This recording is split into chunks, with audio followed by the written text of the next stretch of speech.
বলিউডে নেপোটিজম বিতর্ক যখন তুঙ্গে, তখন নিজের লড়াইয়ের গল্প সামনে আনলেন প্রিয়াঙ্কা চোপড়া। শূন্য থেকে শুরু করে গ্লোবাল আইকন হয়ে ওঠা এই অভিনেত্রীর সাফল্যের আড়ালে রয়েছে দীর্ঘ একাকী সংগ্রাম আর অপমানের স্মৃতি।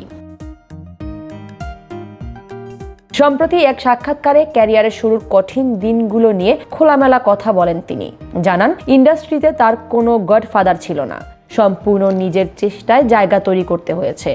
দেশি গাল উল্লেখ করে ইন্ডাস্ট্রিতে তার কথা ভাবার জন্য কেউ ছিল না, কেউ তাকে সাহায্য করতে এগিয়ে আসবে না, এটা শুরু থেকেই জানতেন প্রিয়াঙ্কা।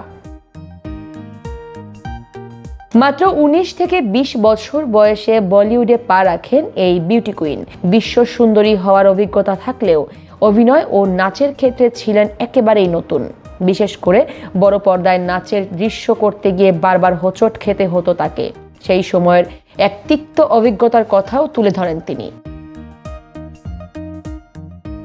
দক্ষিণ আফ্রিকায় একটি সিনেমার শুটিং চলাকালে প্রখ্যাত কোরিওগ্রাফার রাজু খান তার ওপর ক্ষুব্ধ হয়ে পড়েন। বারবার শট ভুল হওয়ায় এক পর্যায়ে মেজাজ হারিয়ে তিনি মাইক ছুঁড়ে ফেলেন এবং সবার সামনে প্রিয়াঙ্কাকে অপমান করেন। তিনি বলেন, পেজেন্ট জিতে আসতে পারো, কিন্তু নায়িকা হওয়ার আগে নাচটা শিখে এসো। তবে সেই অপমান তাকে ভেঙে দেয়নি, বরং জেদ আরো বাড়িয়ে দেয়। কঠোর পরিশ্রম আর আত্মবিশ্বাসের জোরে নিজেকে গড়ে তোলেন তিনি।